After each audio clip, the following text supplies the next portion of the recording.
All right. Thank you, everyone, for being here. Thank you so much for being here. This is going to be fantastic. Give everyone a moment to arrive. All right. We're going to give everyone a moment to arrive for the stream to come online. And thank you, everyone, for being here. I see many familiar faces in the comments section. Thank you all. I'm going to actually, all right, here we are. This is the presentation. Let us begin. Thank you all for being here. The food and fertilizer shortage solution. That's what we're talking about today. So, this is probably on your mind. This is on my mind.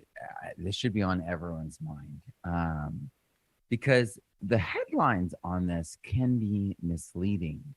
And as many of you probably guessed from my email, as many of you probably guessed from the solution part, I'm going to take this head on. So there's this nitrogen fertilizer, synthetic nitrogen fertilizer, Haber-Bosch process nitrogen fertilizer crisis because it's all made out of petrochemicals. So they're seeing these surging costs. Everyone's worried about feeding the world, providing for families, people making a living. It's due to high gas prices. You've probably already put this all together. This was coming on the horizon. It's something that we've been talking about for years.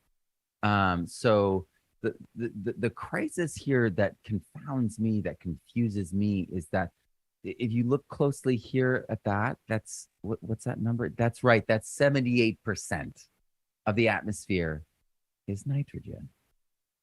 And I just get so frustrated with the narratives and the misinformation that's going on because we have legumes, we can do cover crops, we've got manures, we've got all those things, but at the same time, there's like much more to the story here. If half of the nitrogen in some studies is coming from the air and it's coming from like aerial roots that have microbes in the roots and on their surfaces, then what oh, that's right, almost 100%, 82% using how we can measure.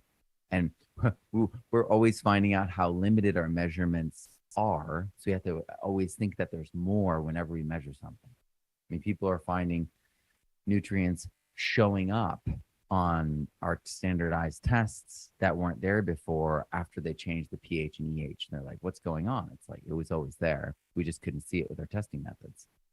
And so when I see this 29% to 82% comes from the bacteria inside and on the surfaces and on the roots, it really makes me think that maybe there's something more going on here, because the nitrogen solution is all around us in living soil. It's all around us in the natural world.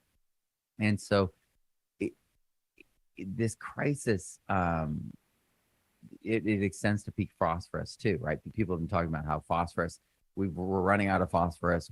We're running out of nitrogen, synthetic nitrogen, all this hoorah and this hubbub when, again, I mean, they're on the right side. They're going on the right side, meaning the physical right-handed, right side of this image. They're mining for it and using acids to pull it out of the mine to create their phosphorus fertilizer. Not good. On the left side, though, what? Look at this. There's animal manure, eggshells, teeth, and bone. Oh, wait. Those are usually the things that people are throwing out or composting and then seeing in their compost for years. I bet there's a Korean natural farming prep for that. Yeah, there is. Absolutely.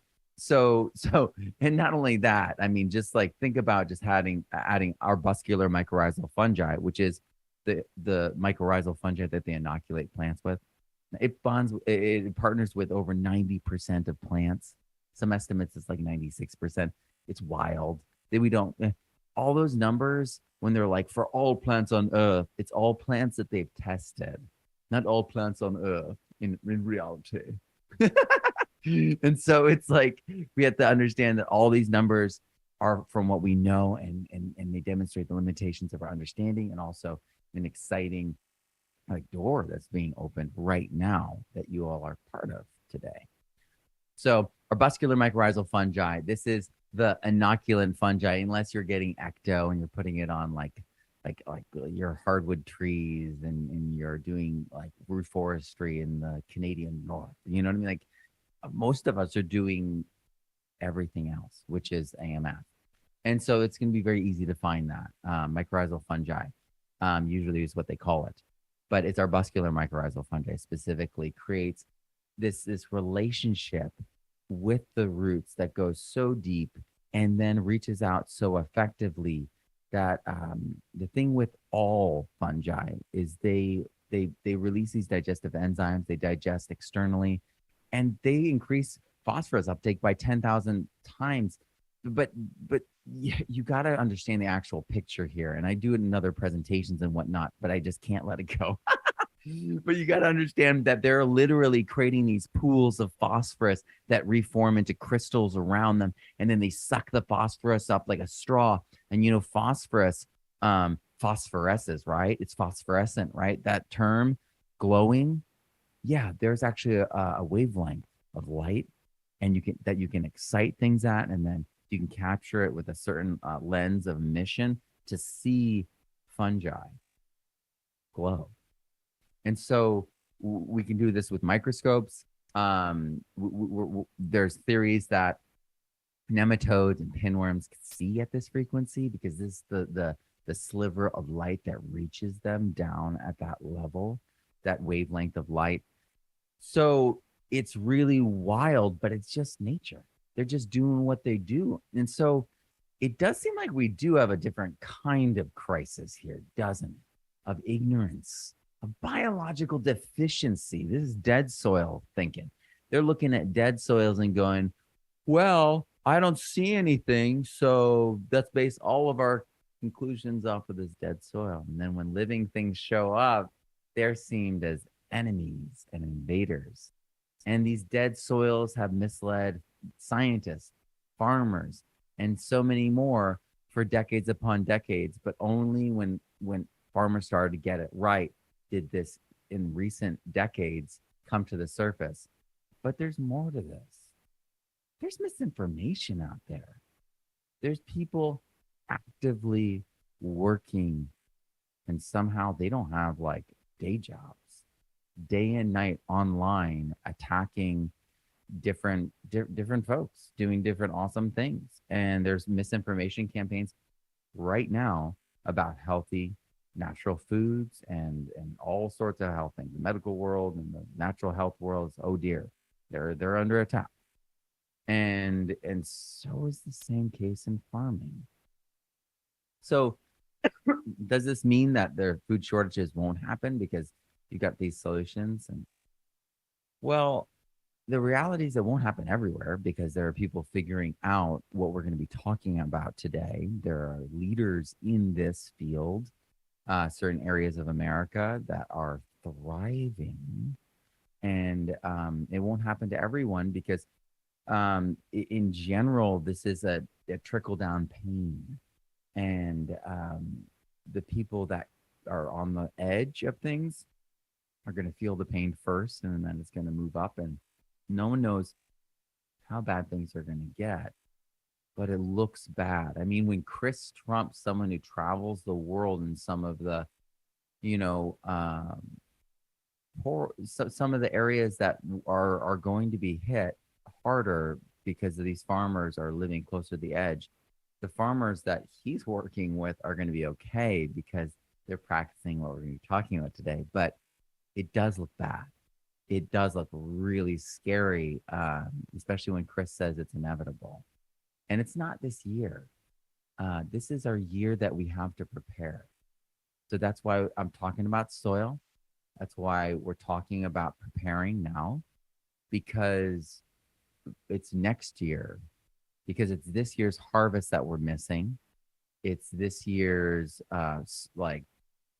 the engine of repetition and consistently building momentum is going to be lost by what's not happening, the lack of farming this year, and also the crop failures. There's been huge crop failures. So it's next year that the hardship will hit. But this misinformation, these avoidable catastrophes, it feels a little bit like there's maybe a lot, like these things are manufactured, these shortages. People are saying they're politicized. I, I I'm like in the side of being like, wow, if this is planned, it's done so confusingly and so messily that it's hard to make sense of it. I think that there is a vulnerability in our systems, and there's a lot of people taking advantage. They're falling over each other to take advantage. And maybe these things are manufactured. I don't know. And I'm not gonna venture to guess. But what I do know is that I always feel better when I talk about the solutions and then I take action. I never feel good talking about and delving into like the dark side of things. That always makes me like, ugh. And so I don't live there. But we all need to be prepared. If it doesn't look good, it doesn't look good. You can't change that. I can't change that. If it's politicized, if there's something big going on, I can't change that. You can't change that. But what we can change is we can change how prepared we are. We can change how prepared our community is. We can change how our local economies behave so that in these times that are coming, our local economy was prepared and people were ready to scale to fill the need because we can. And when we do, we have an opportunity to strengthen each other in a way that we've never had an opportunity to do before, and an opportunity to share best practices in a way that we've never had before, and a way to take back control, independence, and local economies in a way that we've never had before. So I see this as a huge amount of opportunity, and that's like really what I always focus on. But who am I? I'm Matt Bowers. I'm a citizen scientist. I used to be a rock and roll musician. I used to play with all sorts of people.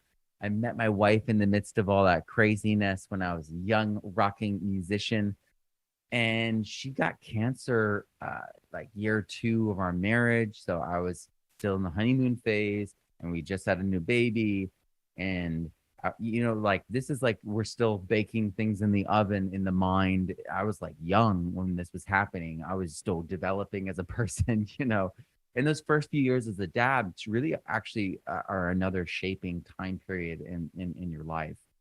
And this cancer hit, and it was the hardest thing that I'd ever had to deal with. And it totally changed me as a person. And when the doctors had her, so they didn't give me choices. They kept doing things, and then afterwards they would tell me what to do or say. And they made me tell my wife that she had cancer. They didn't give us a choice about her thyroid being removed. They were biopsying it, and then Dr. Snitter literally took the whole thyroid out in the middle of it and said it was all cancerous.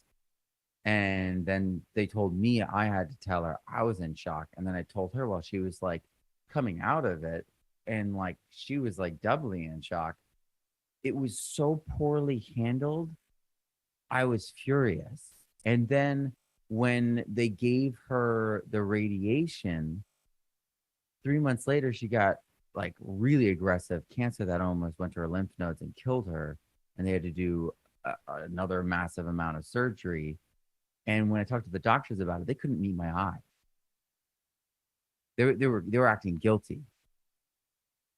And I was like, so this radiation then could have caused her cancer. And let's be clear about what this is. This is the radioactive iodine that was like leaking out of Fukushima. They bring it in they're wearing a suit. They bring in the box. They put the box down and open the lid. And there's another box inside. And my wife has to open that box, and she's not wearing a suit. And I took her home, and we made sure there was distance and protection for myself and my mom. The baby was with her sisters, but all the grandmas in that cancer ward went home on public transportation. And so when her trash, everything she touches for 6 months is radioactive, and it can be caught at the dump and then traced to her, and then we can get in legal issues. This is just everything was saved, all her trash, everything she touched for 6 months. He blew her nose, everything. All those women and men, but mostly, sadly, she was saying it's mostly women, these grandmothers. She was the only young woman. Were going home on the train in New York City, and everything they touched was radioactive for 6 months. That's spreading cancer because it eats away at your thyroid. And then if it damages your thyroid, heck, you need levothyroxine, thyroid supplement, which is the #1 drug in America at the time and still today. Or maybe today it may have changed, but last time I checked. So as you can see, I couldn't trust doctors, and I got really, it was a different time period in my life. I have a lot more skills now and the things I do in the morning to be a happy guy, and I have a lot to be grateful for. We faced cancer 7 times and beat it, spoiler alert, right? But I just couldn't trust the doctors. And I left that amazing job, Rachel Ray's husband's bass player with Saturday Night Live's drummer. And he's been there since the 90s, this drummer. So he's been there through like the entire time that it was awesome, funny. But I was a cushy gig, you know what I mean? I got to do whatever I want. You play bass. It's 4 strings, not complicated. And we left though because she asked me to, and she prayed about it. I didn't want to leave. I was adamant that I didn't want to leave, but I prayed about it too, and that was the answer. And so we left. And then we did the Gerson therapy to stop the cancer coming back. And I don't know if you know the Gerson therapy. It's coffee enemas and endless juices. It's in a special diet. And I was the caregiver. I did it for 2 years and then lost my mind because it's like 8 juices a day. The cleaning. And so it did work though, but I had like kind of a nervous breakdown. And in that time period, overcoming all that, fighting back the cancers, we had another child, and I became a public school teacher. I was kind of a crazy teacher. I fell in love with seeds. I did a throw-sow garden. This is me in my garden. I was growing in 140-degree soils. It was wild. This is without water in that 140-degree soil. So I had a lot of fun, and then I actually created a curriculum while I was a teacher. I did this as an example for my students, trying to get them to do Kickstarters.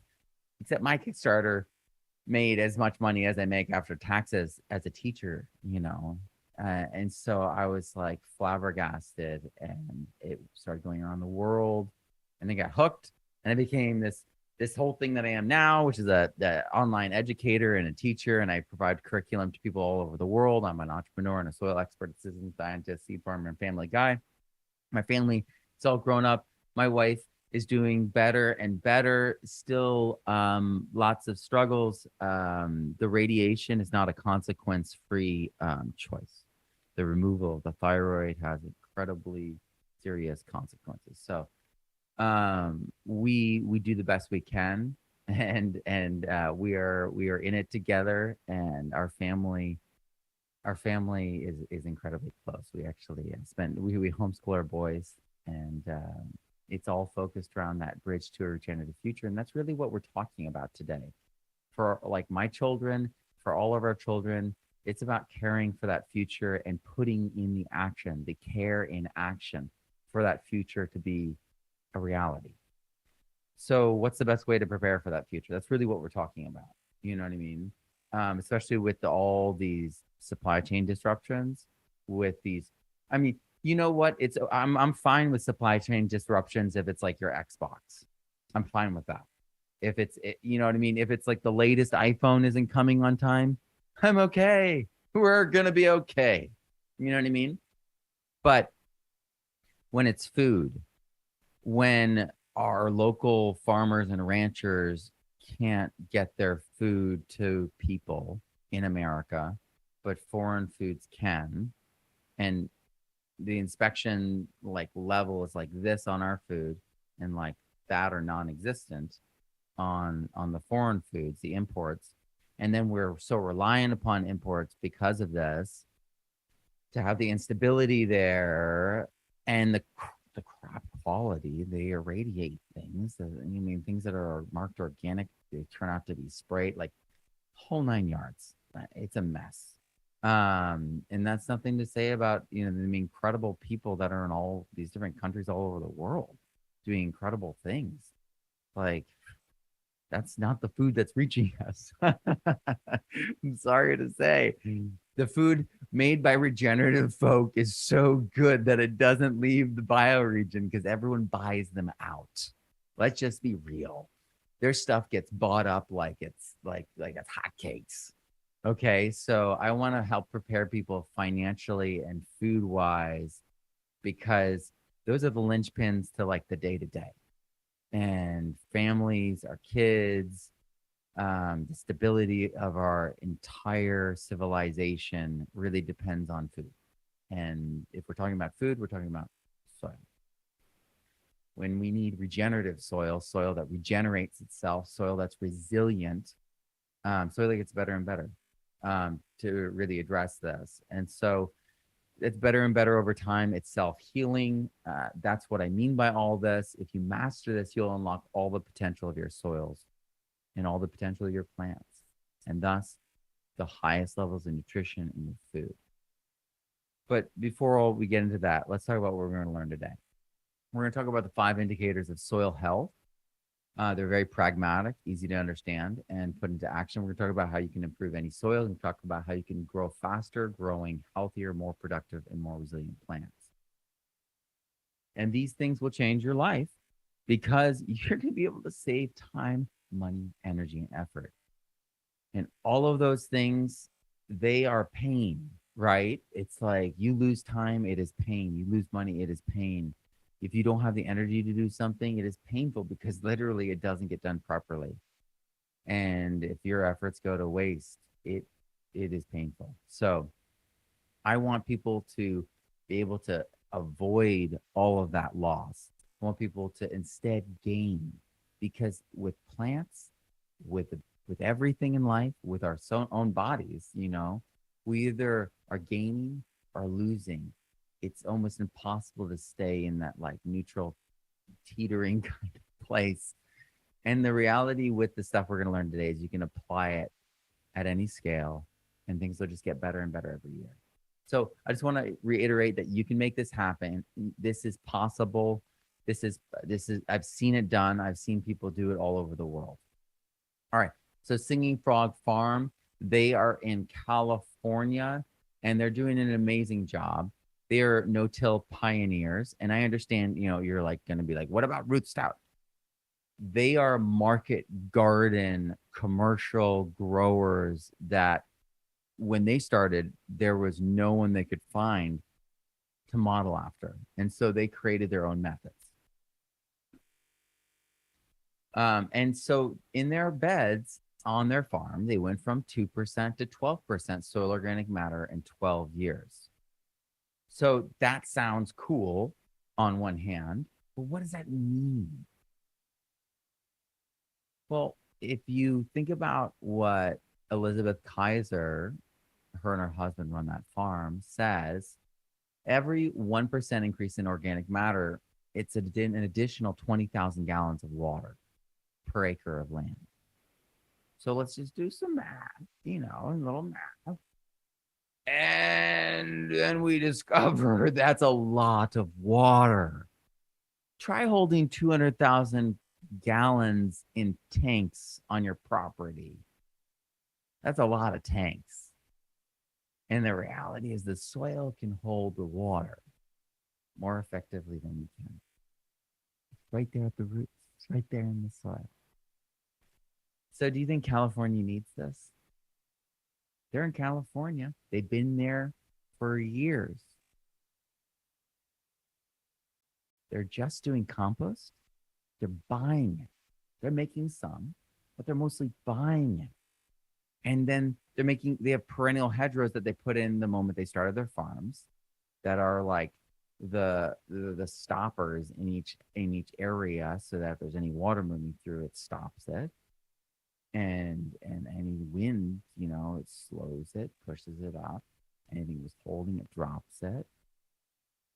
So they're creating these microclimates using these perennial hedgerows, their catchment, and then they're not tilling at all. They're only adding, and they're digging to add each new addition. So they're growing their starts in greenhouses, in good compost, and then they're adding more compost when they add it in, and they're disturbing the area just to add that in when they plant it. So there's like compost then, and then compost later, and like it's compost all the time. They're using compost. So, and then there's subtle earthworks. I mean, I was looking at the earthworks and I was like, holy cow, these are like some of the most subtle earthworks I've ever seen. And it just goes to show that we do not need to have giant earthworks. Giant earthworks tend to be more erosive because you create more steep sides. So they're gentle, subtle earthworks, no till, very gentle, very easy, unbelievable results. But what if you're already permaculture? Matt, I'm permaculture. Already do it, already did it, done it. Will this make a difference, what you're talking about today? Well, this is, a university level permaculture farm that they use for teaching, that they've been using with teaching my curriculum, as well as many other top permaculture teacher curriculums for years. In one season, using just the book, they doubled their previous year's harvest. And this all goes to feed the homeless. So, and people who are going hungry. So this is incredible. This is like really, really awesome. And think about doubling. If we're talking about, U.S. farmers, if we're talking about, and you might be like a farmer right now and be like, well, Matt, the reason we're at the highest levels is because we've got these concentrates of these fertilizers, and we don't get that from manure. Actually, from Korean natural farming preps, they are actually testing their inputs, and they are getting those phosphorus numbers, they are getting those nitrogen numbers, and they are soluble, deliverable exactly the way the synthetics were. So game over for synthetics. We are closing in. And if you watch this week the aquaculture with Steve Reisner, you heard the end of synthetic nitrogen. It's going to be aquaculture. It's fish poo, so high in nitrates, right? Yeah. And then we deliver it right to the farmers. Farmers start doing it themselves, little tilapia farms right there on site, feeding them their, ag waste, and and then they just, whoa. This is going to disrupt everything. We've got the solutions. We've got this. So doubling of the food, that's what we're talking about. Even with my first garden, let's talk about this. In the Central Valley, brittle Mediterranean, it's fire, pyrophytic landscape. And in fact, the landscape, because it was so poorly managed over the past 60 years by the state and by the federal, by the loggers, King Cotton, I keep going. This landscape is not returning to what it was. It's changing, and you can see that there's no little trees growing. Instead, you have different things growing. You've got weeds growing, and grassland and scrub.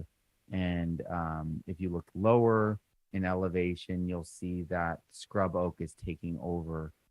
And so, I mean, you can see part of it is bark beetle damage. The orange is bark beetle damage. And then where it's see-through, that's burn damage.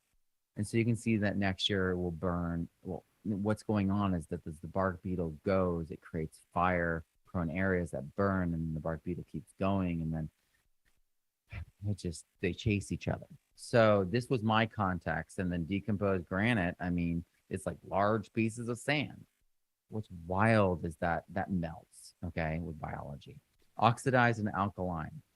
This is the bane of California. This is the number one limiting factor on California soils. They're oxidized, they're alkaline. So they've lost their energy, they've lost their carbon, they've locked up their nutrients or gassed them off. And it's partially because the soils are just so dang hot. There needs to be a lot more done to allow the actual runoff from the upper levels of the Sierra Nevadas to actually reach these areas. So the largest body of water west of the Mississippi was Tulare Lake. It was freshwater, it's full of ducks and fish. It was an unbelievable paradise. It would flood all the way up to Sacramento every single year. Even like people's with grandparents right now, your grandparents could paddle up and down this every winter. So this is where they would go when times were tight to get food. It was something that always gave to the people. This is the kind of thing we're missing from our society and culture right now. The ability to be like, oh, it's hard times. Well, I'm just going to go hunt ducks because that's easy, or fish because that's easy. And that knowledge is being lost too. But those places were lost almost a generation ago, or 2 generations ago, or even 4 generations ago, depending on where you are in America and what we're talking about. But the point is that literally the landscape had all the correct features to support us in times that were hard, and we damned it. Isn't that funny how that works both ways? We damned it. We damned the land and we damned ourselves. And we then took all that water and funneled it to the cities, and the cities use it once and flush it. And so what did I do? Well, I was like, I can put in some swales. Mind you, if you put in swales in the wrong county in California, they show up. And so you have to do these like switches, which is swales that are filled, ditches essentially, that are filled with wood chips. So they're hidden from the landscape. Some people are actually filling it with wood chips and then covering the top with a loose layer of dirt and planting it to hide their swales in California. The sad state when you have to, conceal things like you're a criminal just because you want the land to be rehydrated. This is what I did. You basically are setting things up so it's flat so that the water can't go anywhere. And it was amazing. It was just absolutely incredible. I did it with my boys, planted all of it. It grew out, it grew big, it grew bold. The ground changed color around it. You guys can see the dark brown compared to the light tan. And yes, it was oxidized alkaline soil. So the things got really big because actinobacterial, non-mycorrhizal, in other words, is alkaline and desert, arid climate loving soil. So that's why that grew so well. I had compost and compost tea and melted that. I planted nitrogen fixtures in a huge diversity, and it turned into this. And I just threw those seeds on the ground and watered it, covered it with a little bit of mulch, and then it was this. I mean, just beautiful food. This is some of the corn I grew. This is rare, impossible. Apparently, it was impossible to grow when I grew it, and got written up into this book. So it was such a big deal to people in my region that I was doing this, that generational farmers were driving up from Fresno to put their hands in my soil and smell it and talk to me about what I did. And I was a school teacher. It was such a big deal that I grew these seeds right here that Baker Creek invited me to represent them as a spokesperson. And I moved to Missouri. And it was all because of the soil. Changing the soil allowed me to grow the most incredible things.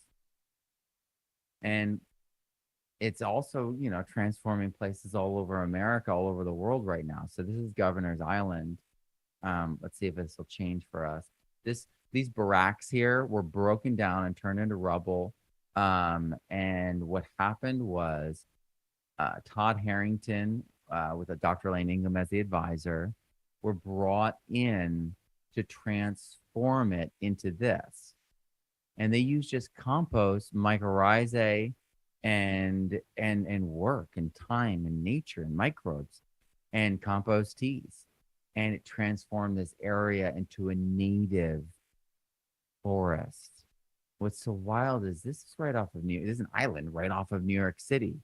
It's where I saw Radiohead perform when I was a youth and during the Amnesiac tour. And it's so beautiful. It's so stunning, and that it's inspired people all over the world. And it's actually now a destination. It's become a destination. And it was just compost and mycorrhizae and then planting the correct native plants. And now it's a glamping site where people are tucked into this native forest. They've got this beautiful grasslands. It was literally rubble, and they ate the rubble. They transformed that toxic soil, and they locked up the toxins. They digested all and started breaking down all that rubble and grew over it and created this paradise right within sight of New York City and the Statue of Liberty. This is a special thing. When I heard about this, I was truly inspired.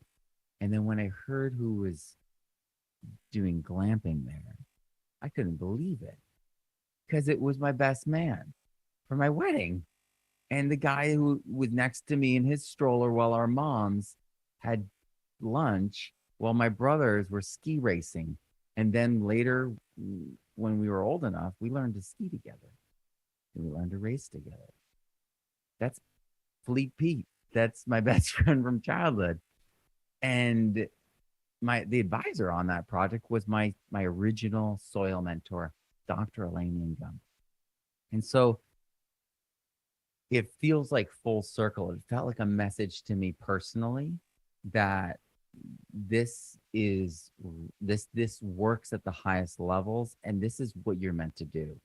And I was, I am a permaculture teacher. I am a permaculture practitioner. But it seems like more and more I am following this path of soil. And it's not just a new thing, it's an ancient thing. And let's talk about Terra Preta. Down in Brazil, 10,000 years ago, in the Amazon, there was ancient corn called teosinte, and it was wild. No, not that corn. Not that corn. That's chilpe. That's the first sweet corn. That's cool, but no, this one. It's a little different, not as exciting, kind of confusing at this point, right? Like, what is that? It was to make beer. Now it makes sense, I hope. So they were actually simmering these giant clay pots, and it wasn't like gray clay, so it broke often, hence pot shards comes in later. They're brewing this fermentation, this light fermentation, because simmering it doesn't give the same thing as like bottling it and letting it go through the secondary ferment to make alcohol. This is light beer. This is heavy in lactobacillus. The heating and simmering it of the microbes and of substrates literally has the lactobacillus wake up. Dr. James F. White confirmed this in a conversation we had about a year or two ago. And I know that, Nigel, the author, Nigel Palmer, it was doing it because Jadam. It's amazing how full circle we come, how we hear things and we're like, oh, I'm going to do that. Maybe it's deeper. Maybe there's a reason that this stuff resonates with you too. And so they're simmering it because this is what they did. And even the Iroquois in America, in Northern America, were actually simmering the roots of cousins of corn to then use that simmered weed water to soak their corn seeds. So let me just do that again. Um, they were taking weeds that were cousins to corns, the grass weeds, and they were simmering their roots in pots of water, then using that water to soak the seeds before planting them. Whoa. And that's with a story that James was conveying to me. And he was saying that the only thing that he could think of it doing would be wake up the lactobacilli. That's a big deal. That's a big deal. So the Iroquois are doing it. Jadam's doing heating. Nigel's now doing heating. The Terra Preta, the the Brazilian Amazonians were doing it. So there's something here. So they're simmering, they're fermenting beer, and according to Michael Collins, who said this still goes on, the grandmother goes around and spits. She comes around and spits in each of the brews, inoculating it with their biome. Okay. Key part, perhaps. And it created this soil in the process because that pot of liquid that was corn going to become corn beer sometimes would break. And so this yeast rich, and yeast is uh, uh, Saccharomyces cerevisiae, it is an endophyte. So you have lab, you have yeasts, you have all these other things that are just naturally occurring in the compost that got added to this pit. You have manures, you have fish bones, you have leftover fish bits, you have the biochar because it was stopped mid, and so they would fill in these pits. They would become latrines because of the biochar. They wouldn't stink, and they would turn in to these incredible sinks and batteries. They're bioreactors, and they were pit composts. And this consortium of biology that was unique to this situation, but not entirely unique to the world of humans all over the world. We're all working with lab, we're all working with yeast in different ways. But because of the environment, the warmth, the moisture of the Amazon, it created this unique situation, and it created this flywheel effect, and the selection process for who was the most regenerative happened. And so the most aggressive, the most beneficial microbes arose. And that's why they say this is, human made soil, because this is not, there's something going on here that we set in motion and can't be stopped. They'll actually sell Terra Preta by the truckload and dig it down to 10 centimeters and then put organic matter on top. And then it actually goes down and then regrows and eats away at the lower horizons of soil. These were compost related corn beer parties of the highest order. And this is the result. I mean, that's pretty honorable. I don't drink, right, right, right. But whoa, whoa.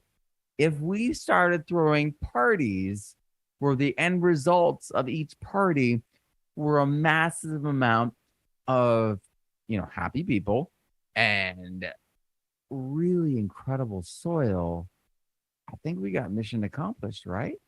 We don't necessarily need the alcohol nowadays. We can do the brew. There's many other things to it, but choose as you will. But uh, I'm just saying, this is wild. This is something they did for fun. It became normal. It became culture, and it's still here today. We talk about monuments of human achievement, the Sphinx, the Great Wall, this, that, and the other. I think the Amazonian soil might be greater than those stone artifacts in many ways. I get the engineering side of the pyramids. They're beautiful, their alignment.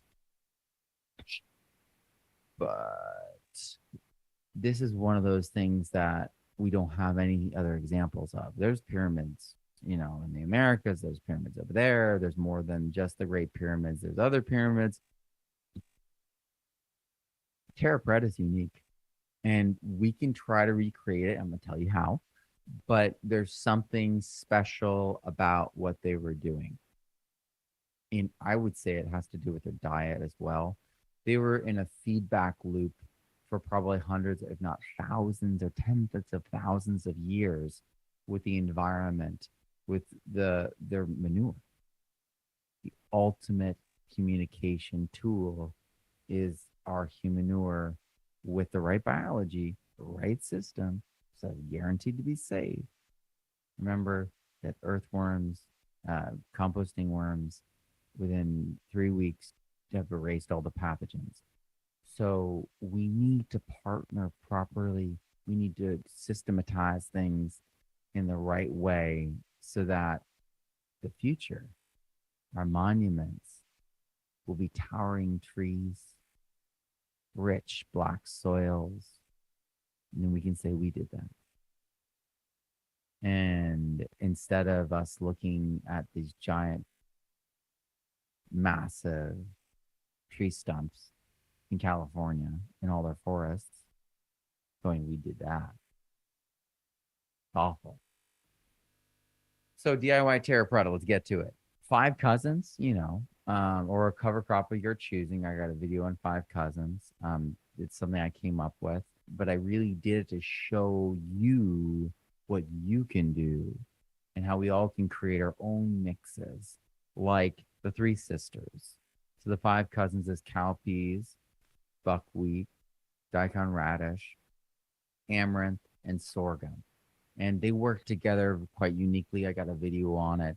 But doing that and then sheet composting with biochar and EM, maybe some pottery shards in there. So, like, let's look at this. This is what's naturally there.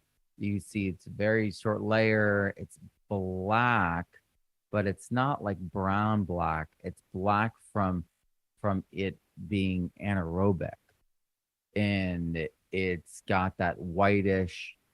You know what that is? The actinomycetes, the false fungi, and the blackness. There's char there from the fires, no doubt. But let's compare it. Look at the sand in particular. Down that sand layer. Just look at that. See how brown it is. We're gonna look at it again. So here's a place where I was able to apply the sheet mulching. You can see that it's different. You can see little specks of pottery. You can see little specks of biochar, and the soil itself has just roots throughout it, just like thick. I don't see the clay layer, right? It's because it's way more incorporated. Everything's more incorporated. The humic compounds are combining all those different particles in different structures, in different combinations and designs, essentially. And you can see from the sand color difference that the humic compounds, the organic matter, is darkening even the sand and sticking to the sand like glue. You can't even remove that. That's why a lot of people suggest you using soap when you do those, but I didn't in that instance. What made these examples successful? It's actually rather simple.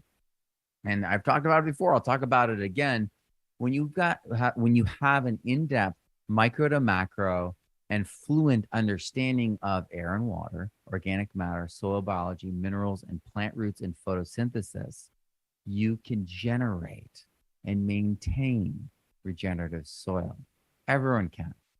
But it's that understanding that's so key. So why do people fail? Well, they get hooked on the tillage or the synthetic ag perspective, and it's hard for them to shake it. It works, you know, quotation marks around that. It works, you know. A lot of things can quote work, tyranny, dictatorships. They can think that they're working, but it's terrifyingly bad.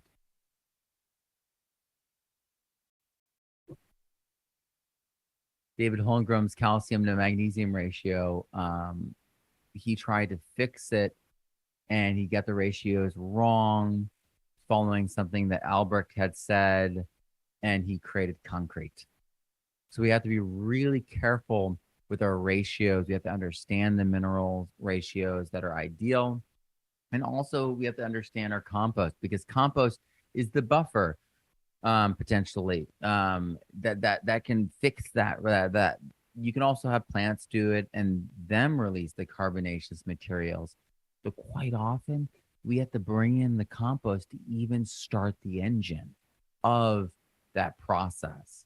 So the plant, it's because the soil's too shocking for the plant even to really do what it needs, and so it puts out hydroxides. So we need to be in there. We need to be adding IMO compost, hot compost, any compost once you have it thriving. So there's a lot of confusion about composting. There's a lot of confusion about the biology. There's confusion about redox, reduction and oxidation, the loss of energy and the gain of energy. The organic matter is the sink. It's the actual battery and the place where all the energy from photosynthesis is held.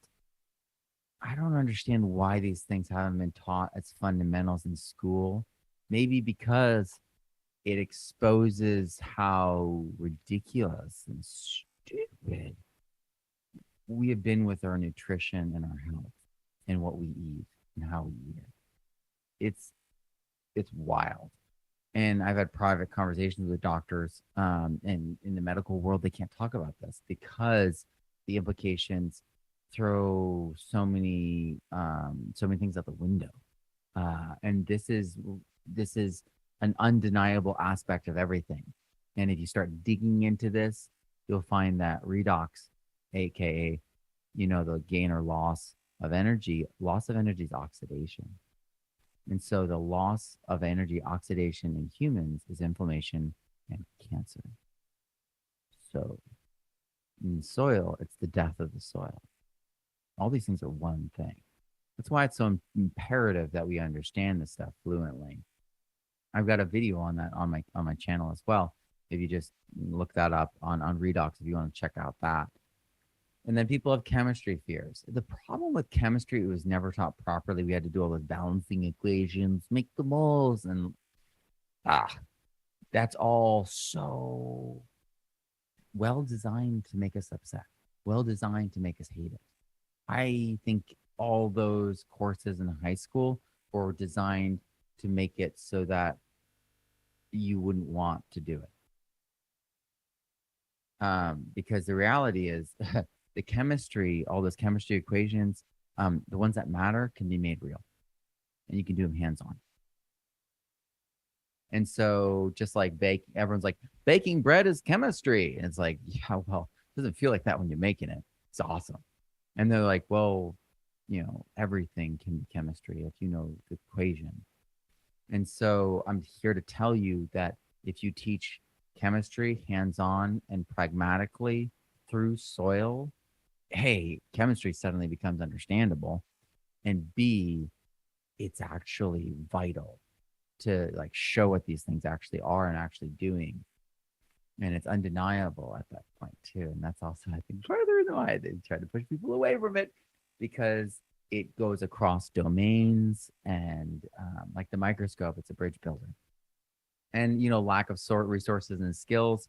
You might not have a microscope. You might not have the skills of the microscope yet. But I'm here to tell you that you can gain those skills.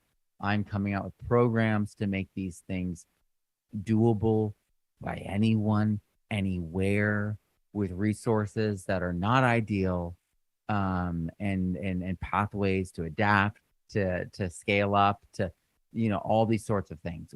I'm building all those things to make it so that people can fill in those gaps. You really can do this. That's what today is all about. I'm just here to show you all these things and share. I'm just here to share. So let's go deeper together, because there's more to tell you.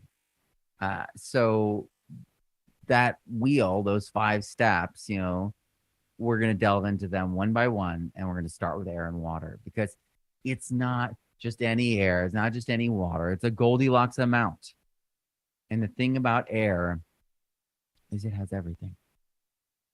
It has all the elements for life in it. This is the actual equation for all organic matter. It's some combination of these things with, and it has other things added in always, but this is the backbone of all life. Organic matter is made out of the elements that are found in every single breath of air. In other words, when we say the breath of life, most people were absolutely correct in believing that that was the breath of life. It is. Every breath has all the potential for life. And not only that, it has microbes, it has bacteria and fungi, it has spores. I actually at myceliate heard some say that it was up to 200 spores in every breath. Potential. Every breath is potential. Every breath has the life force components in it. It's the carbon cycle. The heart of the carbon cycle is photosynthesis. That's why anyone talking about CO2, if they're not talking about restoring the oceans, the kelp forest, it doesn't, it's a non-starter. We need photosynthesis to return. And in fact, we need all the fungi to return to the soil. And if you look closely at this, you notice that fungi releases, 11 times as much as humans do. And when we bring them back into the soil, they'll release even more. But don't worry, when we increase the size of the engine, we can handle more fuel. CO2 is the fuel in the engine, photosynthesis. But it's that photosynthetic capacity, the leaves themselves, the plants themselves, the kelp forests themselves. We've lost 90% of the kelp forests off the California coast. When 50 to 90% of the oxygen in America comes from those kelp forests, do you think we're going to have a physiological reaction? Yeah. They don't talk about the oxygen. They just talk about the carbon, okay? It's fundamentally flawed how these things are being played out. The reality is we can handle the carbon release. We need to balance things responsibly, just like we would any checkbook. And we've just desertified the planet and removed the carbon. And so it really comes down to the fact that there's declining oxygen levels. The atmosphere is leaking all those life-giving elements. It's shrinking, and it all has to deal with the soil. These cycles are so incredibly important to understand because if you look at this, on one side, you've got cations, and on the other side, you've got anions. Plant needs both. So the plant literally is going to be on the gradient of the root. At the tip, it's the most acidic. It's going to be able to release the most protons, so it gets the most cations out. And as those root hairs age, it goes back further and further along the root hairs, the more alkaline and oxidized they become, which means that they can trade in anions. And also the soil, if the soil is bad, they'll just release hydroxide and kill the soil. So that's why it's so incredibly important that we do our part so that the plant is in that Goldilocks range so they can choose anions or cations easily and then just rely upon mostly pumping out the protons. The nitrogen cycle is very similar, like we talked about. We have so much going on down below in the soil for us, and then we have it also happening in the plant leaves. So this fixation in the leaves, nitrogen fixation from free associating rhizobacteria, and then also the nodule forming ones that we can see. And this really comes down to the fact that we've relied upon things that we can see. I remember arguing with Dave Jackie years ago about the nodules or non-nodules of plants and whether they fix nitrogen or not. And he was saying honey like locust does not fix nitrogen. You're spreading lies and all this stuff. And it's like, how would they have nitrogen rich seeds if they didn't fix nitrogen somehow. They don't have nodules, but they're doing it. And so this was before we had the knowledge in permaculture of all of this. And now we know that nitrogen fixation, it happens in all the trichomes, all the plant hairs, and all plants. So all plants are nitrogen fixers when they're natural, when they're allowed to be who they are, you know, and they're given the actual digestion and the internal and external parts of their bodies that they evolved with. So it's really photosynthesis and plant roots interacting with that rich air substrate. The air here is so rich, and all of these photosynthesis is at the heart of all of this. Okay. And the nitrogen fixation is the other part of this, right? So it's all pulling out of the air. And then the plant roots. Those plant roots, if they're healthy, they're going to be able to provide all the protection the plant needs by trading in exudates with microbes.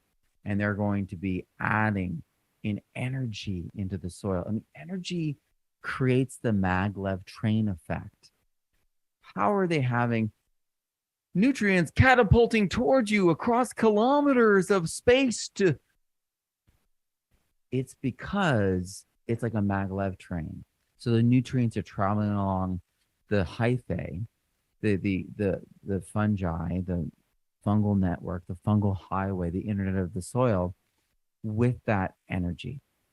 And so you're like, oh, well, how does the hyphae get it off the organic matter? They literally run through it. They myceliate through it, and then the whole organic matter chunk glows. And so they're myceliating through these, and they're batteries they're plugging into. The chunks of organic matter that you see under the compost microscope where the mycelium is going into it and coming out of it, that's the highway. And the microbes are flying along it, and the microbes are holding the nutrition. And inside them, they're traveling, and then they go and get eaten by the plant roots, because plant roots eat microbes. They're not vegans. They're omnivores. And so they're eating them alive, and some of them are surviving because they're endophytes. They can fix nitrogen. And this process of charging the soil is what photosynthesis does. And all over the world, the soils are acidifying because they're gaining in energy. Acidification is the gain in protons, which is H plus. So that's an electron. So, and that happens from water being part of photosynthesis. So it's hydrolysis inside the plants. So we're adding all this energy right into the soil through photosynthesis. It's charging the soil up so nutrients and microbes can flow around freely. And they do. And so this is happening all around us. And the thing is, none of our machines, none of our technology can touch this. Not even close. This is the real technology. This is what we were always meant to learn from. This is the living textbook around us. And it doesn't get at any higher level than this. Photosynthesis is the power and the engine. We should be teaching photosynthesis every single year. We should be writing about photosynthesis. We should be talking about it. It is the wonder that makes everything work. So, and it's how we're going to get ourselves out of all the situations. So, soil minerals. Now, I know Chris Trump will say, for the longest time, really felt like if I just have the IMOs there, they'll unlock everything that's necessary. And if you bring in the materials that are in all the preps, then yes. Remember, there's seawater recommended. Diluted seawater is recommended. That is like every nutrient known to man. There's like vanadium and like everything. There's gold. There's everything that you could imagine in seaweed and seawater. So I mean, a chicken or egg, for a lot of these things with our current testing methods. But I'm pretty sure we're doing two things at the same time. When we use IMOs or compost teas, we change the pH and EH of the soil because the microbes have the greatest control of that. And we actually release things that are unseen. But then we're also bringing them in. And then we're also training microbes by bringing it in to unlock that and feed on that. And so they're like, where's more of that? And then they find it in the environment around them. And then because they're embodying it, because it's what bacteria do, the tree roots or the plant roots will take it up and then consume it. But you need molybdenum for nitrogen fixation to occur. You need molybdenum for the blush on your red lettuce to show up. You need molybdenum for your purple cannabis to sell top drawer, right? So this is a big deal. And the reality is soil mineral deficiencies and antagonisms are often the limiting factor when everything else seems to be right. Because they don't like to play nice. They like to fight. They are aggressive. Minerals hate each other. But no, very few like each other. I don't think we can anthropomorphize them that. Come on now. But the reality is it's like cobalt is never in a pure form. It's always bound. And we need it in the right pH, EH zone, so that it's actually available and can break down and become bioavailable through the biology. So all of these things are really critical to understand because if you don't have cobalt, you can add microbes, but they'll die off. And there are cobalt deficient soils. Dan Kirchers has documented this. John Kemp has documented this. And the reality is cobalt has to be added at such a low amount that IMOs, with seawater or seaweed, would take care of it. For the most part, you would have to test. Like, I mean, that's the thing is there are certain instances where doing what John has suggested with actually having a chelated form of cobalt could be right. And this is also where I love to exist. I always want to be of the mind that of an open mind that we're always learning here because the microbes are always teaching us what they do. And cobalt powers those microbes because all microbes are dependent on B12. And B12 is the center, it's all vitamin Bs are biological vitamins. They're required for cellular metabolism and metabolism. Come on, Matt. And so you might need to add cobalt. You might do it trickily, right? You might do it as a foliar spray. You might, because you don't want it to lock up in your soils. There's a bunch of different things you do. It might just be in the substrate of what you're adding already in enough amount. In the IMO unlocked in enough amount. But you would test for that is all I'm trying to get to. Because there's lots of people doing different things, lots of people with different stages in their transitioning. Many of my students are like, I've never used a fertilizer, Matt. But the reality is, all the food production is, even the organic, they're doing fertilizers. Maybe it's a manure fertilizer, but it's fertilizer, they're adding. So it's really important, as feeds lose essential elements. This is a different supply chain issue. They pass that deficiency on to the animals, and then the manures pass that deficiency on to the next layer in the cycle for organic farms. So as these supply chain things hit and as deficiencies hit, we see weird things coming from different angles that we may not expect. And that's why testing is so critical. So in my lab and recommend citizen science labs should be everywhere. So soil organic matter is another part of this, and it's just carbon. This is the boondoggle thing around carbon, like in different states in America, they're literally burning up like all their excess carbon um, to make biogas, and then they've got all this biochar, and it's like a waste product. So there's like incredible amounts of confusion currently out there, and this is from a grandfathered in program from the early '90s around um, around syngas. See, that's an old term that you might not know. But like literally, there's so much organic matter all around that's being wasted that could help all the gardens, help all the farms, be turned into biochar, could be you name it, just so much. And it's stupid. It's awful. It's a crime. It's brutal that these things are happening.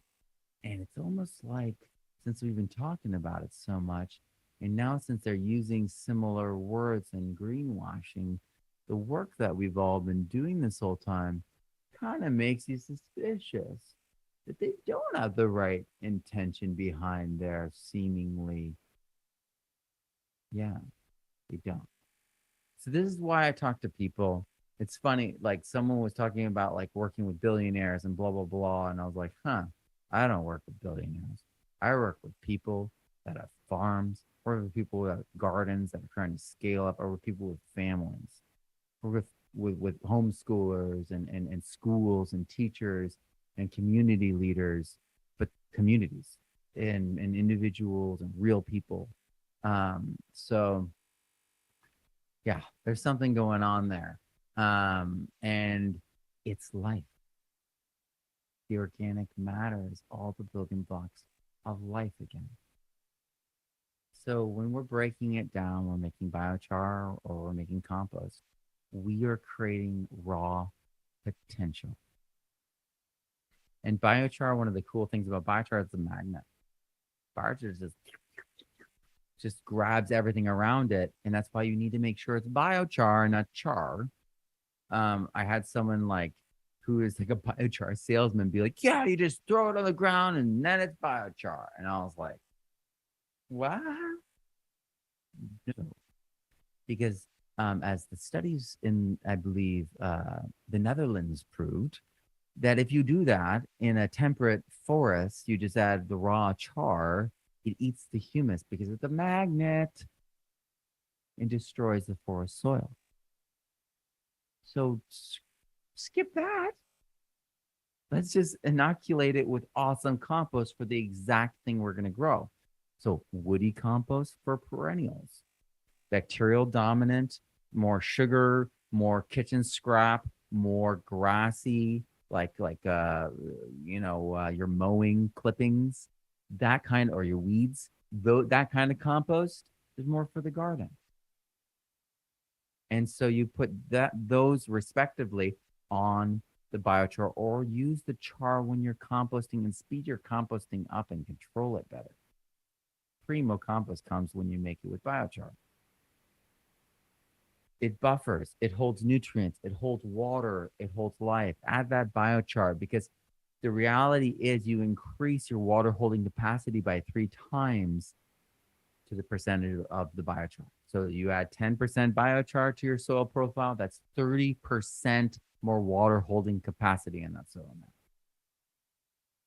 Wild stuff, right? Wild stuff. And like I said, it's the battery, but it's also holding more nutrients because it increases your cation exchange capacity. It actually gloms onto those clay particles like we saw in that picture, right? Gloms onto the sand, and it actually is making it so that more nutrients can hold onto the sand and clay.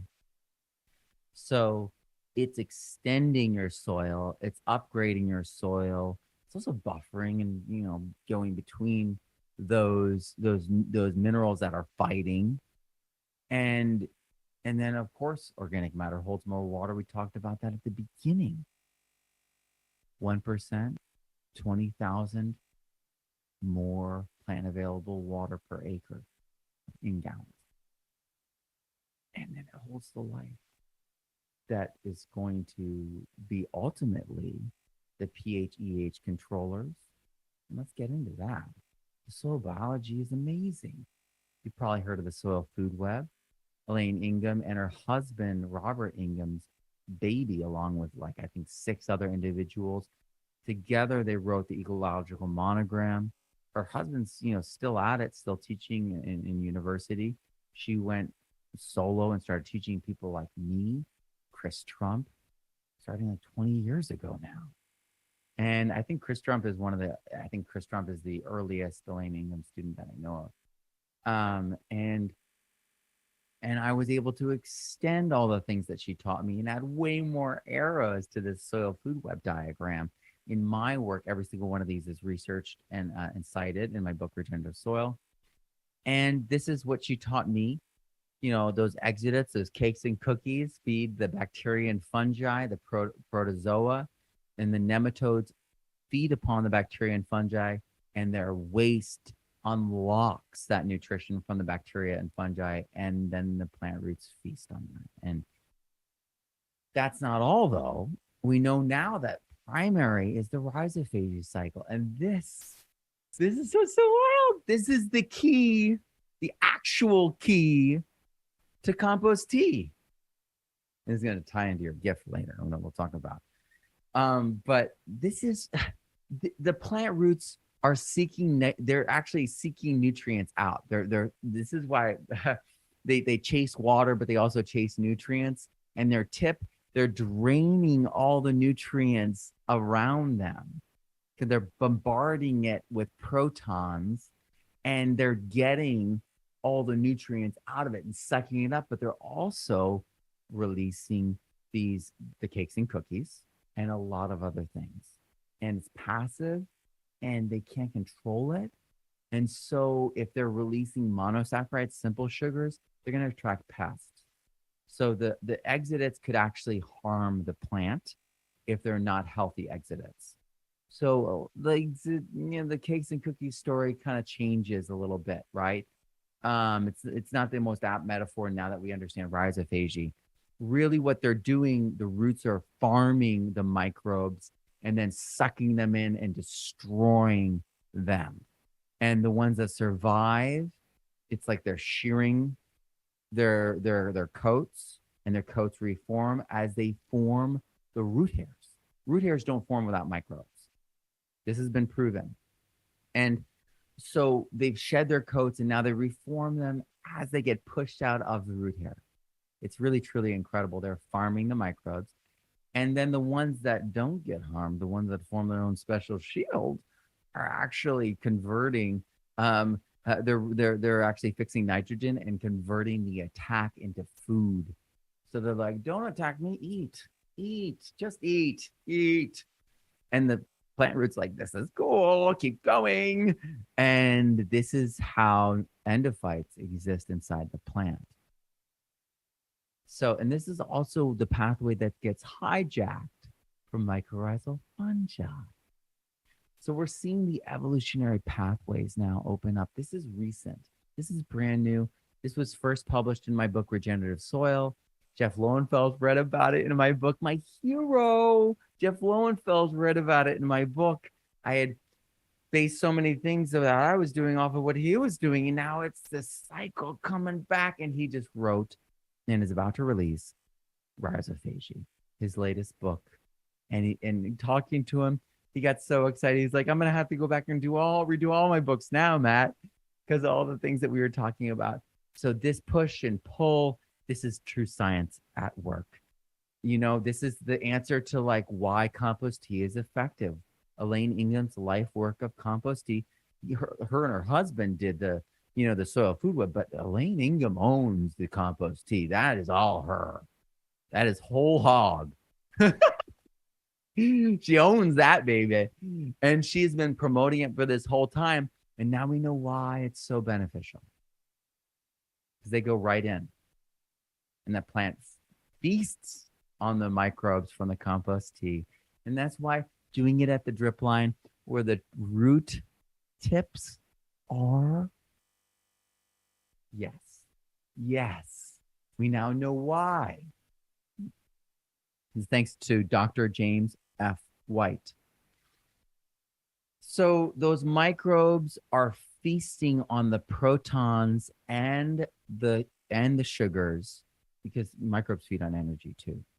And they're giving back their microbial metabolites, their manures, but they're also triggering the plant. They're releasing things to cause the plant to react.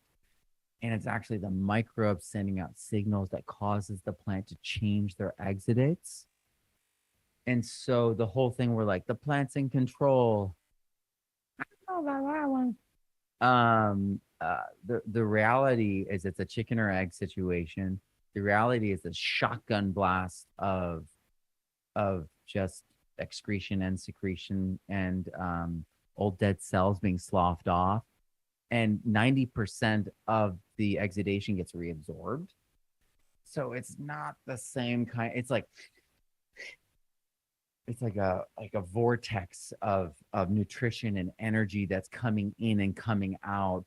We think of ourselves as hard surfaces, but we're actually porous. 60% of what touches our skin goes in.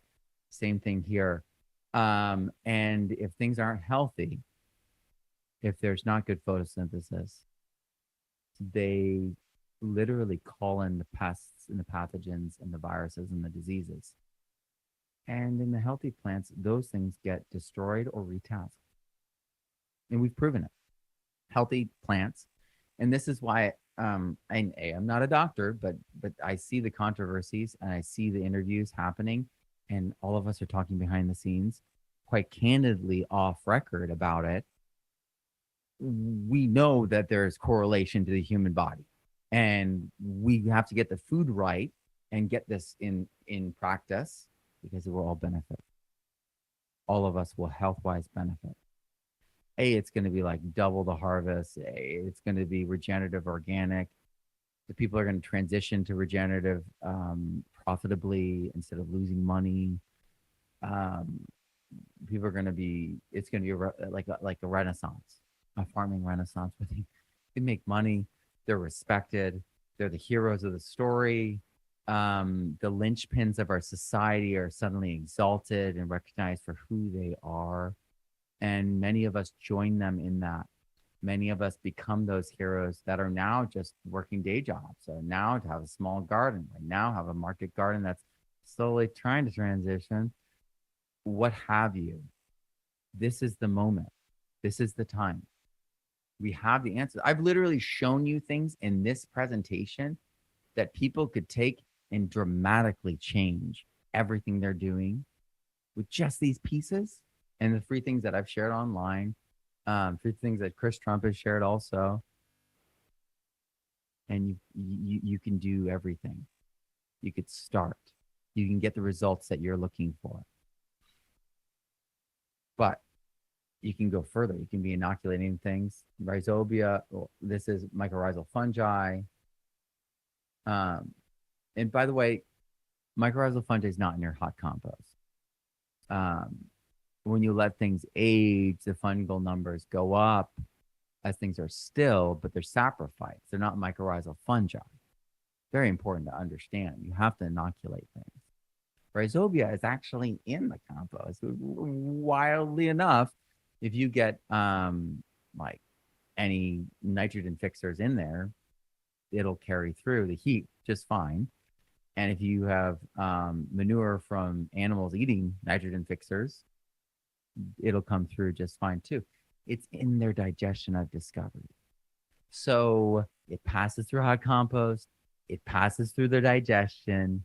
Rhizobia, which is the nitrogen fixing bacteria that is so commonly sold everywhere, that makes the beautiful nodules that we see, that we visually say, we did it. It's in the compost already. Every compost I test, it's there. So rest assured, you got this, okay? You got this. And it's in the plant, it's in the leaves. They're actually inside the phloem. They're flowing in the phloem. All those microbes, the cerevisiae yeast is inside there. The lactobacillus that is helping plants, all these things that you're spraying on, they are all on the surface and inside in fortressing your plants. So use the biofertilizers, use the biostimulants, use the biocontrol, the buffers and the filters. They're going to do it all. They are the linchpin for the highest levels of health. Soil biology also has the greatest effect on soil pH and EH and nutrition. So if you're like, oh, I've got a deficiency, and you up the IMOs and you see that go away, that's why. That's why, Chris Trump's work is so darn effective. That's why he's in, almost all my books and in all my courses because it really works. And he's continuously creating new preps. He learned a ton from Master Cho. He learned a ton from Elaine Ingham, but he's fluent now and he has been for years. And so he keeps creating new preps. Same thing with Steve Reisner. He's fluent.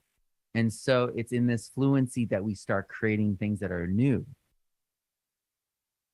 So, how does this all gather momentum? Maybe you see the pieces. Maybe you feel a little overwhelmed at this point. You're like, well,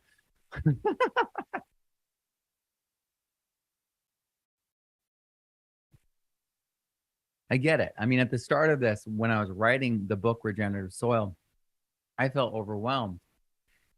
But start here. The plant's photosynthesis, it's just that simple. The energy from the sun creates a flywheel of benefit that continues to grow and grow and grow. Just like you put a deposit in the bank, you're putting deposits in the soil bank. Every day is a new gift to that soil and to all that rely upon it. So it's that rhythm, it's photosynthesis. This is why they would always plant immediately after harvest, the same day, the moment after harvest at Singing Frog Farm, to circle back to that first example. They didn't let up. They always had those perennial hedgerows year round pumping exudates into the soil. So the microbes can find safe harbor there in those colder winter months when things are slowing down in the beds to a degree. Of course, it's warm in California in the area they were at, so it's not that slow. So what can we expect from all this, Matt? There's a lot of stuff you talked about. What are the actual benefits? Well, we're talking about pest infection and virus and disease immunity. That's the part that John Kemp has really taken from the literature, from people like Don Huber, Elmer, and Olivier Roussan and others. He's really mapped that out very well. And I've been able to, with his permission, share all that in my books and in my courses. And because he does such a good job with that pyramid.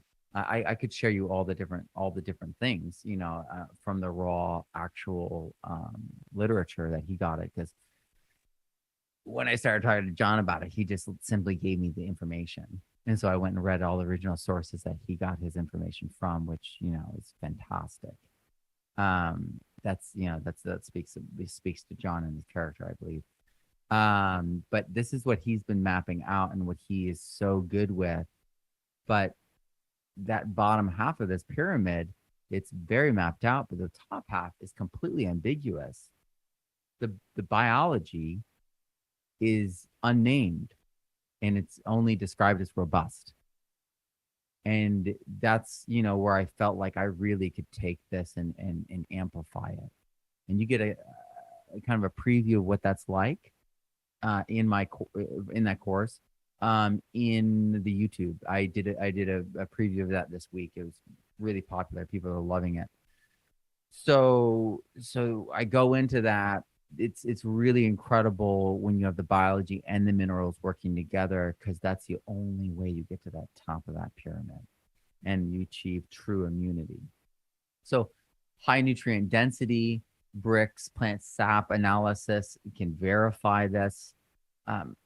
We're seeing plants at such high levels of nutrition, polysaccharide levels.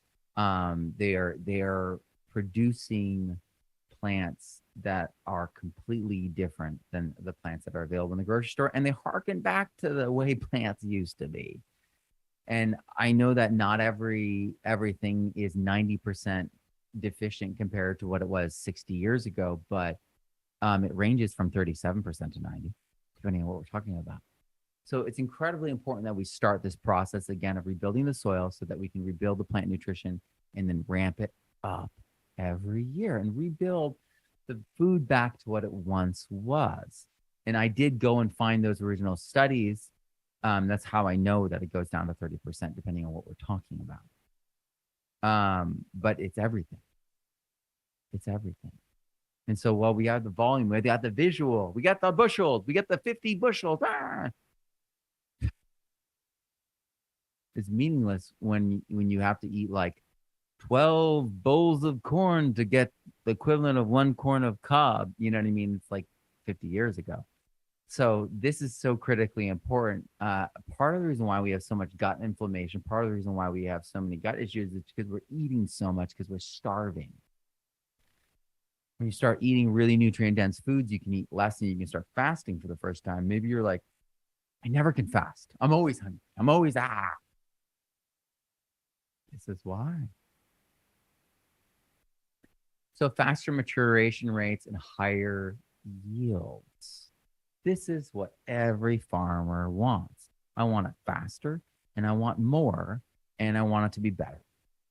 And literally, this is the money making proposition right here. And this is why it's winning. This is why it's spreading, because it's true. Farmers that switch to regenerative, that get their soil in coherence, get their biology robust, they are growing their food faster again and again and again. They're seeing it ramp up. And they're also seeing higher and higher yields at the same time as they see the nutrient density increase. So the plants are reaching their highest level of expression, their genetic, like the actual genetic expression, the limitations of it, they're reaching that, the full genetic expression. This is happening right now. And it's also those increased secondary metabolites and aromatics. So it's the smell, it's the taste, it's the terpenes. This is why in cannabis, this is why it's it's the terroir in viticulture. This is why the vineyards, they're all switching to this. In fact, in areas where vineyards do not get 10-year leases on their or 20-year leases, 10 or 20-year leases any longer on their vineyard, people doing regenerative ag without even getting their first yield are getting those leases for the first time in decades. They're being handed out because this is the future and everyone knows it. It's so much better and they can make so much more money because they're getting so much more out of every square foot, every harvest, every handful, every fruit. This is the game changer.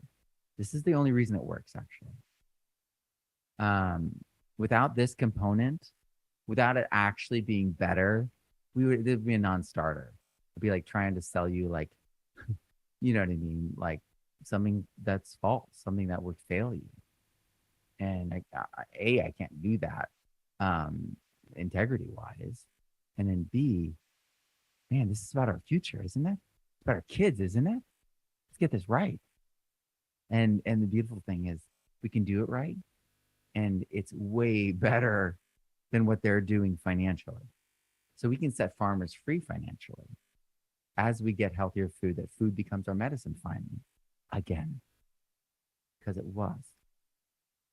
And then massive decrease in fertilizer inputs and even natural fertilizer, like even manures. If you get to a certain point in nitrogen sugars, you actually don't need to add nitrogen. This has already been proven. People are getting incredible yields of corn, which is, a heavy feeder with no inputs. So what I'm telling you is we can knock it down, even if you're doing natural fertilizers. We can knock that down. So your costs can drop. Your costs can go down. Your labor can go down. You can enjoy this process much more. And so this is something that we can retire more into. This is something that we can do longer into the later years of our life. This is something that we can do more on the side as a hobby and have it turn into a full-time job easier because of how powerful it is. This is for you. This is for me. This is for all of us. I'm setting up on a new site here in Texas. We just moved on here. As we were moving, I launched that Kickstarter like a madman, but that came again from me praying. And man, was it an answer to prayers. And holy cow, I'm so glad I listened. It was 4 times bigger than my first Kickstarter. Whoa, whoa, whoa. Maybe a little bit less than 4 times. Almost. Crazy, crazy. Wild. And I believe that it was because I was listening, because I was taking all things, I always say this, right? All things in their season and cycle. And so I'm setting up now too. It was also in the middle of a drought, a crazy drought. So if I had cut the ground, the fenton, the fenton effect would happen. And I would have had gassed up all the nutrients that were there. So not doing something in that time period of arriving at first, when that drought was happening, waiting for the rains to arrive. Now it's greening up. My neighbor is going to be able to do a shallow till run of this whole side area. And then the whole fenced in 1 acre.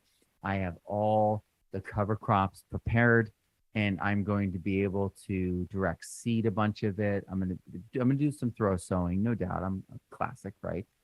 But I also want to deep seed things in case the drought comes back. And so I'm going to be doing a Chang seed drill, market garden style. And this is all in preparation for the soil to be developed enough to lay down drip line and set up permanent rows and to do a natural farming based market garden system set out in zones according to pH ranging from just above 7 to down to 6.5, so that we've got like blueberries and then like artichokes and then all the way up to the amaranth, the giant amaranth. They got to have that in there so that it creates the center of that chart on the pH of nitrogen and the succession of plants and all of that. I'm going to show that in reality in that 1 acre zone right over there. So huge things are coming. I have so much to do. I'm going to be sharing it with you all. And I know that you probably feel the same. But it always comes back to these 5 simple things. The air and the water, the organic matter, the soil biology, the minerals, the plant roots, and the photosynthesis working together harmoniously. So I have a gift for you. And this is going to really be more for next time, okay? So this gift is for you. It's a download.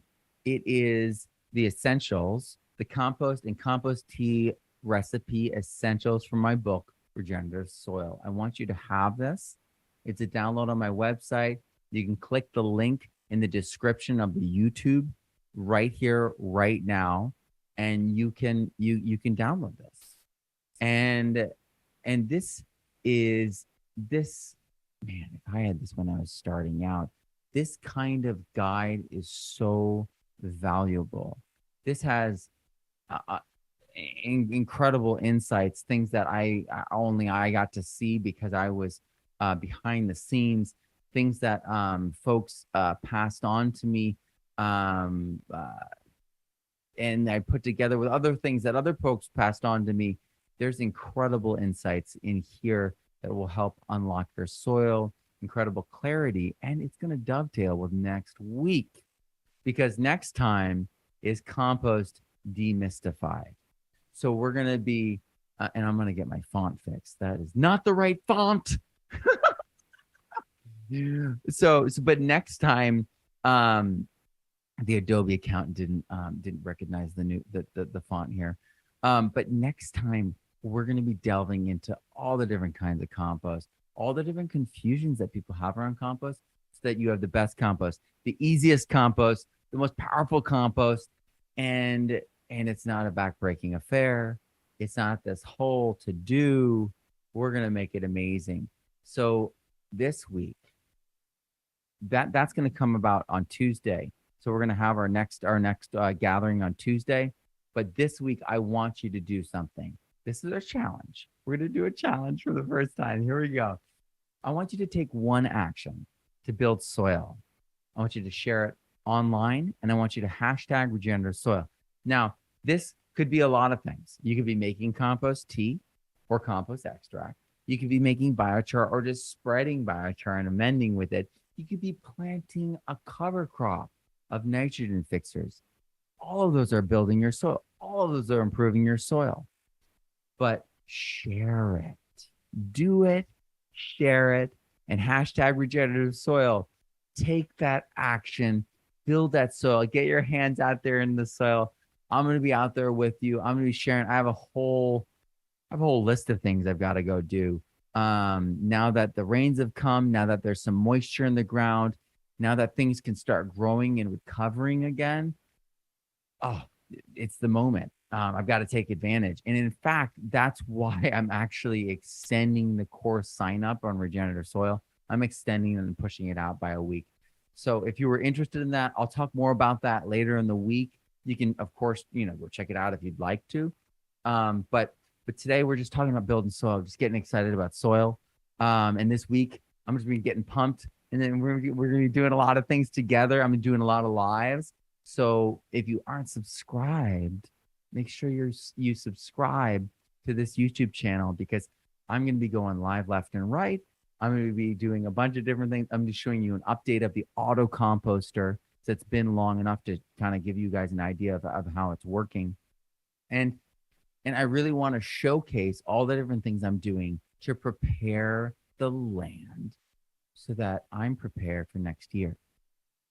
Because it really does come back to that. I'm so grateful that you're here because of that message.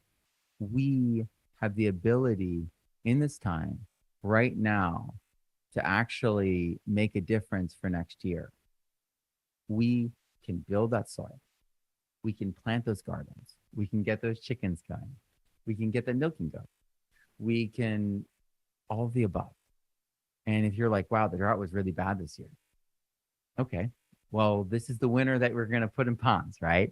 This is the winter that you're going to drill that well. This is the winter that you're going to get those tanks and put those gutters on so that you collect that rainwater. This is the year that you're going to go crazy with cover crops. And this is the year that you're going to buy food storage of the things that you can't grow, right? Your fats. Usually people are in their food forest designs, it's always the fats. So this is me calling out the warning. This is me calling out to you and saying that the solutions are beautiful, they're profitable, they're exciting and fun. But if we don't work while the day is here, while we're in the sun, we're going to face consequences, and they're not pretty. And those consequences, they very well look like they're going to be taken advantage of. So opportunists, disaster capitalism, blah, blah, blah, all that above. Let's head that off, at the pass. And let's establish our regenerative homesteads by establishing our regenerative soil. And let's start producing food at a rate that is in abundance so that we can share. Let's save our seeds so that we can share. And let's be open about what we're doing. Let's talk to our friends and family. Let's share our confidence and our understanding so that we can spread this understanding, so that we can spread this preparedness, so that our communities are strong, so that they're prepared, so that our communities, no matter what happens, has food, no matter what happens and comes our way, has water. We want to make sure these things are locked in. And that's what, This week's all about kickstarting and getting our soils right so that the foundation for all of our systems, permaculture, regenerative, ag, homesteading, all of it is on a strong, solid, and firm foundation. Thank you all for being here. I'm Matt Powers. Grow abundantly, learn daily, and live regeneratively. And I'll see you guys soon.